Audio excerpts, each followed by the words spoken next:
je voudrais ensemble, moi y compris, nous interpeller sur notre manière d'assumer la tâche du bon pasteur. Le bon pasteur aujourd'hui, ce n'est pas que Jésus. Le bon pasteur aujourd'hui, c'est le parent pour leurs enfants.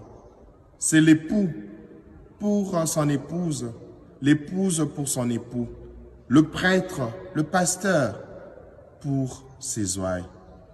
Oui, frères et sœurs, l'aîné pour ce cadet.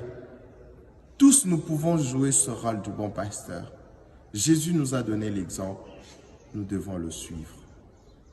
Il m'arrive deux fois de me rendre dans certaines familles où quand vous entrez, papa est en difficulté de vous présenter tous ses enfants en ordre établi, en commençant par l'aîné jusqu'au cadet. Et généralement, ce sont toujours les mamans qui le font. Nous avons des papas qui ne connaissent même plus les dates de naissance de leurs enfants et qui deux fois s'embrouillent sur leur nom et ils ignorent même leur niveau de classe, même à l'université, parce qu'ils pensent qu'être bon pasteur, c'est donner de l'argent aux enfants, c'est le nourrir, c'est leur donner de voyages en Europe, c'est leur acheter des voitures. Non. Jésus dit, je donne ma vie pour mes brebis.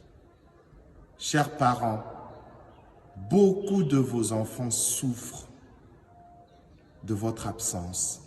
Beaucoup de vos enfants souffrent de votre inattention. Ils ont besoin de vous, pas de ce que vous avez. Vous n'êtes pas parents parce que vous avez de l'argent. Vous êtes parents parce que Dieu vous a permis de donner la vie. Cessez, s'il vous plaît, de présenter à vos enfants vos avoirs et leur cacher votre être. Vos enfants ont besoin de votre être. Jésus ne nous a pas montré les avoirs.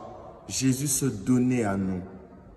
En os, en chair, il a donné son sang comme boisson, sa chair comme nourriture. Et je crois que c'est l'exemple que tout parent doit suivre.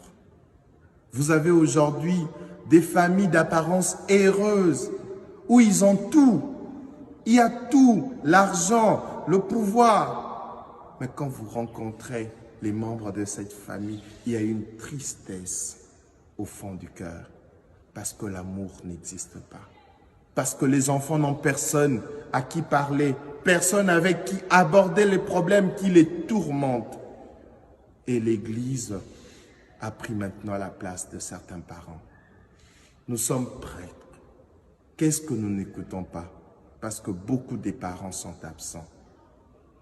Et je veux parler aussi aux conjoints, époux, épouses. Quand vous êtes époux d'une femme, de votre épouse, ne le soyez pas simplement en accomplissant vos tâches comme mari, en donnant de l'argent. Il y a des choses qui ne s'achètent pas. Cher mari, chère femme, soyez le bon berger de votre mari, de votre femme. Et nous prêtres, nous qui chaque jour prêchons la parole des dieux, nous ne sommes pas de loups pour nos fidèles. Arrêtons d'utiliser les fidèles pour nos propres besoins, pour nos propres désirs.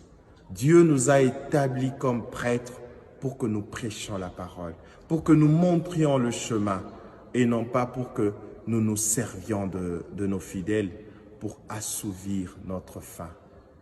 Que le Seigneur prenne en pitié tous ceux qui n'ont pas encore compris.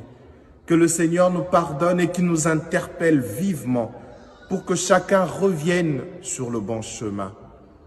Vous qui êtes autorité dans ce pays, autorité politique, administrative, militaire, vous avez une responsabilité. Vous êtes aussi des bons pasteurs. Sachez que chaque vie du Congolais qui se dilapide comme ça, Dieu vous en demandera compte. Vous êtes bons pasteurs pour que les gens cessent de mourir inutilement. Vous êtes là comme bons pasteurs pour que vous évitiez à ceux qui sont faibles d'être piétinés, écrasés.